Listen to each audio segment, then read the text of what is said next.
السلام عليكم ورحمة الله وبركاته. الحمد لله رب العالمين، وصلى الله وبارك على رسول الله صلى الله عليه وسلم. نعم، بقانا بانجي توالبا انشقاق صد توالبا نبي محمد صلى الله عليه وسلم انفانا النيساي إن شاء الله. twagala tulabe leero ku mu'jiza naye Muhammad ku byamagero bye Allah byamusobozesa okuba nga akola. Nja kunsonyiwa essimu yange erimu obuzibuzibu, awo wensindika eddoboozi ne litatuuka insha Allah, naye saba Allah tusobozese. Naam, naye Muhammad sallallahu twogera ku kyeta mu'jiza. Mu'jiza kye kintu ekisukka entegera y'omwana Adamu, shay'un a'la wala tutiquha nafsun bashariyya, ekintu ekiri waggulu beyond your expectation, kyayita ekyamagero nga n'omuntu mu magezi ge wadde mu mutima gwe kiyinza obutajja, naye ate nga kikoleddwa, ekiyisa mu'jiza. Bw'oba osobola okukikola nga buli omu asobola okukikola tekiba kyamagero. Nabiyuna Muhammadin sallallahu alayhi wasallam yakola ebyamagero bingi, naye tulabe Nabi Muhammad Allah ng'ejja mutegekamu kyayita mu'jizatun inshiqaqu sadri, Allah okubanga yamwabuluzaamu ekifuba kye.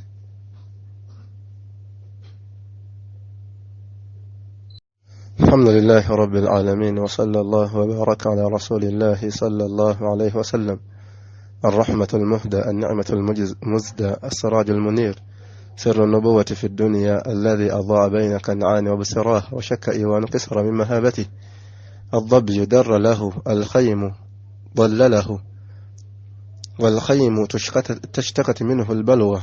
هذا محمد المحمود سيرته، لكن نبي محمد صلى الله عليه وسلم.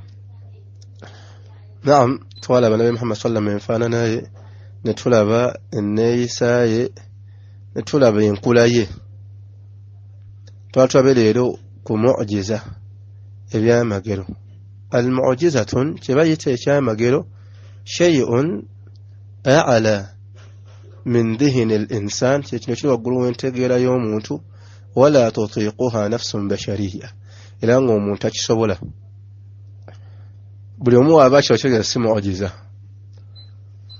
نبينا محمد صلى الله عليه وسلم فتركوا أمشي موالي مولدكو كان نبي محمد صلى الله عليه وسلم operation وباتي ميتا وكوبانتي يبرزوا أموش فباتي الله شاقامت ألم نشرح لك صدرك ووضعنا عنك وزرك. الشيخ ابن حجر الأسقلاني يقول التعليق كتبيت ألم نشرح وإنشراه صدره، نبي محمد صلى الله عليه وسلم الله كبان تيام أبرزان وجفباته. محمد صلى الله عليه وسلم شق صدره في حياته 3 مرات، الله يوزم وجفباته بلمو بمنون ديساته، وفي كل مراحل الشق حكمي ngate kubuli level yokubanti Allah mwabuluzamu mulimu hikima. Amumanyi lwabuluza nabi Muhammad sallallahu alayhi mwabuluza ngali wa Halimatu Saadiyya. Nabi Muhammad sallallahu alayhi sanatayn ina myaka 2 wa huwa yal'ab yalizanya ma akhihi fi ar-radaa, ne muganda we mukuyonka ayitibwa Abdullah mutabani wa Halimatu Saadiyya. حديث يرويه ابن أساقر في تاريخه يقول نبي محمد صلى الله عليه وسلم يريازا يعني مقانوي نوجى وسجى بلغ فأتاني رجلان لهم ثياب بيض سجابين غبيني نغوي ينجرو غبان بدي نغوي ينجرو أقام فاضطجعوني نبني بسا وشق صدري نبابل زامو يجفو بچانجي wabuluzamu ekifuba kyange fastakhraja qalba, ne bajjamu omutima gwange fagtasaluha ne bagwoza bima'in n'amazzi alladhi kana fi ina agali mu kyombo kye bajja nakyo kubanga bajja n'ekyombo nga kirimu amazzi. Riwaya ezimu zigamba amazzi gaali ga Zamzam, gayinza okuzigamba mwattu amazzi bajja nago bamalaika. Naye Muhammadin sallallahu alaihi wasallam aga fastakhraju qalba, jamu mwattu omutima gwange faktasaluha, ne bagwoza bima'in n'amazzi, thumma oluvannyuma rajja'uha ne baguzzaawo ne banzizaawo kama lam ushuqiqa, nembanga atayaburuzuddwa mu kifuba. Kati embere Abdallah wajiba muganda we mu kuyonka n'agamba ya umma, n'ayita maama we, inna hadha akhi Quraysh, omuganda wa Quraysh qad asabahu shay, afunye obuzibu. Bamusanga nabi Muhammad yayimiridde nga atunuza amaaso waggulu, n'abannyonnyola nti abasajja bazze, ne banneebasa ne banjabuluza ne bajjamu omutima gwange ne bagwoza. Wahana al'ana anzur ilayhim yansarifun, essaawa ndimu batunuulira nga bagenda. Hikmatu ilahi fi kulli marahil, mwalimu hikima buli levo yakuba nti Nabi Muhammad sallallahu alaihi wasallam yabuluzibwa oba yakolebwako operation. Ibn Hajar agamba fa amma al-hikmatu fi inshiqaqi sadrihi inda Halimatu as-Sa'diyya, okuba nti yabuzamu ekifuba kye ng'aliwo Halimatu as-Sa'diyya, fakana ekyo kyali isti'dadan lahu, kumutegeka fi sigharihi ng'akyali muto, likay yakbur, asobola okuba nti akula bi akhlaqin karima, n'empisa nga nnungi, nga yakhtalifu min bani jinsi, ng'ayawukana n'abaana abaala alladhina kanu yatadannasun bi akhlaqin arradhila addani'ah, abaali balina mwattu empisa nga za nyoomoofu nga za kiyaaye. Naye Muhammad sallallahu alaihi wasallam n'akula mu mpisa ey'enjawulo. Allah kyagamba nti alam yajidika yatiman fa'awa, yani fa'awahu, Allah n'amutegeka. Rasulu kyagamba nti addabani rabbi, Allah yanjigiriza empisa, yantegeka. Fa asna ta'dibi, munteeka ekyasinza okuba nga nnungi. Muhammad sallallahu alaihi wasallam n'akula nga indahu akhlaqun, ng'ayina empisa ez'enjawulo. Allah kyagamba nti wa innaka la ala khulqin azim, oyina empisa za muwendo, oyina empisa za kika kya waggulu nnyo. Hadha hiya marhalatu al-ula fi inshiqaq, eyo gwe mutenero ogusooka Nabi Muhammad sallallahu alaihi wasallam nga Allah mwabuluzaamu ekifuba kye. Wa marhalatu athani, leve eyokubiri fi ghari Hira, naye hadi ngali mu ghari Hira, Jibril yajja omunyiga n'emugamba nti iqra, n'agamba nti ma ana biqari. من يبلغ النبي محمد صلى الله عليه وسلم شق صدره في ذلك المرحلة يبرز ما تشوف بچه كل لفه فانقوبيتو كل لفه. وعلى ذلك المرحلة كل لفه على حكمة. جبريل يمبرز ما تشوف بچه ngali mu gharu Hira oyagamba nti hubbiba alayya al-ghara, Allah yanjagaliza ng'empuku, fakana yadkhulu fiha ويتحنث لما توينجرامو ناتنزا الله سبحانه وتعالى. لقى شق صدره الله يمبرز يجفبته، فكان استعدادا له نقوالكم متقكا لكي يحمل أصبروك بانتي السلائب الوحي ومقوقو بكا كبان الله يمقام سنلقي عليك قولا ثقيلا تقين كساكو اتشغامبو ناتزيتو. قال محمد صلى الله عليه وسلم نبا متقكا entegeka ey'okuba nti agenda funa obubaka bwa Allah subhanahu wa ta'ala sayyidul khalqi, kabaka w'ebitonde byonna Muhammadin sallallahu alayhi wa sallam. Nabiyuna Muhammad sallallahu agamba, Ibn Hajar agamba walidhalika naye Muhammad sallallahu gomulaba oyo udhiya wa udhiya, yalinga avumibwa n'anyiizibwa, walam yataza'za, n'atayuugayuuga, fathabata thabatan tam, نانيرو كنيرو كجف أشد من ثبات الجبال الأرض، نسينغا إنسوزي كتاكا. كان محمد يلي مقواتا أمبولا بامفما باكولاشي الله شاقانت فبما رحمة من الله لنت لهم ورويتش سوكبوا الله بامفما باكواتا أمبولا ولو كنت فض غليظ القلب لم فض من حولك. فالمسجى وبقى بامفما دي قدسه نبينا محمد صلى الله عليه وسلم وتؤذي وأوديها ولم يتزعزع ولم يتكهكر، تيدم بقى ودنوك بانتي أتقل kubanga Allah yali amaze omutegeka ng'agenda mussaako wahi. Allah kyagamba sanuqri'uka fala tansa, tugenda kukusomesa tojja kwerabira. Muhammad yasobolanga okuba nti asobola okukwata essuula nga nnene nga Bakara yonna nga Jibril agimusizzaako essaawa yo n'agisoma ng'agijja mu mutwe. Essaawa eyo nnyini n'agisoma ng'agijja mu mutwe kubanga yali mutegeke nga qalbuhu akhlaaquhu wa harakatuhu, nga neeyisaaye n'omutima gwe nenneeyisa watasarrufaatu na buli kimu kyonna nga kyawukana ku ky'abantu ba bulijjo kube kukwata kubanga Allah yamukolako isti'daad, yategekebwa.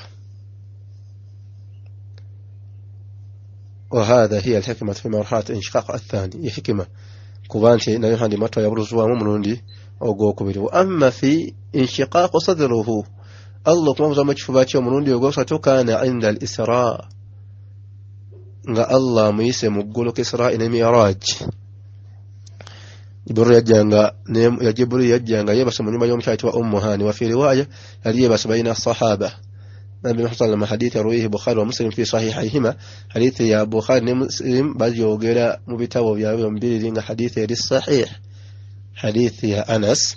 Muhammad sallallahu alaihi yebase aina wakati wa basahaba, fajaa agandi tunenda banga bazze malaika basatu, Jibril ne Mikail agandi wa ma'ahuma malakun akhar wa ne malaika omulala.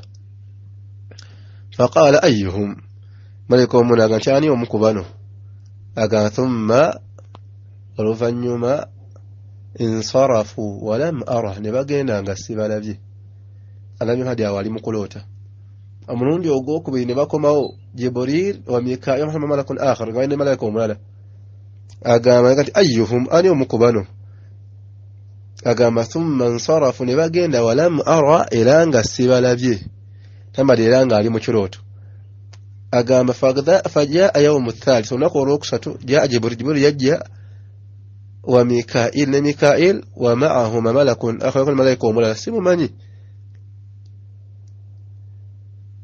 Ne bagamba ayyuhum, ani omukubano, Jibril nagati khudh sayyidul qawmi bayna ar-rajulayn, wa fi riwaya akhyaruhum, matukwata omukulembeze w'abantu yebasatu w'abasajja babiri. Nabi Muhammad sallallahu alaihi wasallam wa ana ara, kuruno nga ntunula bulungi nga seebase. Agamba waqad furija saqfu bayti wa ana mustalqi ala dhahrin, nalaba nga akasolya k'ennyumba keeyabuluzibwamu bakayuzaamu nga naye ngalabidde ku mugongo gwange. Agamba fahtamaluni, ne bansula ila bi'iri Zamzam, ne bansuka mu kasolya. Inshiqaaqu al-jamal bima'ana amabaati n'obusana n'emiti byonna byabuzaamu. Aga thumma oluvanyuma akasolya kaddawo ne kabanga awatannaba kuba nti bayuzizzaawo, ne bataku bi'iri Zamzam, muzi wa Zamzam. Agamba nti fashakku sadri, ne banjabuzaamu ekifuba kyange, wastakhraju qalba, ne banzigyamu omutima gwange. وفي رواية فحش به صدره ولا غادي لأن أروف حياتي هذا ابن حجر. يا مسلم محمد صلى الله عليه وسلم ومجمو مسلم ومسوى بلام ومجميت آية آتاري أصمت السايا. أقام فجاء بقسط، وفي رواية بإيناء لرجني شومه مملوءا حكمة وإيمانا وعلما، مملوءا حكمة وإيمانا وعلما وحلما. نعم، nibajjani ekyobo nga kirimu obukkiriza n'obukwata mpola n'okumanya. Aga fastakhraja qalba, ne omutima gwange ne bagwoza bimaa'i, n'amazzi agaali mu ina, n'amazzi agaali mu kyombo. Thumma oluvanyuma udiya, ne banzizaawo nga wembadde nali Muhammad sallallahu alaihi wasallam inda al-Isra, yeleve eyokusatu. Nga hikima yalimu Nabi Muhammad lwaki Allah yamwabuzamu ekifuba ky'omulundi ogwokusatu. Fakana tahayyu'an lahu bihayati ruhiyya walqalbiyya waljismiyya, kwali kumuteeka okumuggyamu okutya ista'dadan lahu lilmasaafa, nebamutegeka okuba nti agenda mu lugendo olwa Isra ila Mi'raj. Allah kyagamba laqad ra'a min آيات ربه الكبرى أي محمد يقول الله لنا من بقى ملا لو رآها غيره لذهب أقله ولفاش لبه ولا ذاق بصره ثم صلى فيقول تم رجيا كاملا nakobuli kimu kyonna kyalaba nga ali muntu wa bulijjo yatamaze kuba nti ategekebwa mali bagamba nti mwasi yandigudde ddalu n'obwongo obwandifunye ekikyamu n'amaaso gandizibye allah kyagambye maazaaka albasaru wama taga mwattu amaaso tegaziba wadde n'omutima funa obuzibu lakad raa min ayati rabbihi lkubra olwa allah obunene yaqulu ibn hajar la law raaha gayru ladahaba aqlu wala fasharu illa nabi sallallahu alayhi wasallam ogwo omulundi ogwokusatu ng'agenda masaba wali kumuteeka n'endaba yalina yanjawulo nga n'entegeera yanjawulo ng'omuntu wanaaba nga aludde okulinnya emmotoka oba takisi nga wagirinnya atesema kubanga asobola okuba nti gwe mulundi gwe ogusoose oba nga aludde omuntu waba wakulinnya ennyonyi oba nga tagirinnyako wagirinnya afuna ka amnesia afuna engeri y'okukankana n'okulwala oba engeri y'omusujja kubanga yina batagirinnyangako nabi muhammadin sallallahu alaihi wasallam allah takuba nti amutegeka fakana tahayyan wali kumuteeka allah alekamutaa israil nemi araki omulundi ogwokusatu namuwa n'entegeera ng'agala na buli kimu kyonna yali mutegeke allah kyagamba subhana alladhi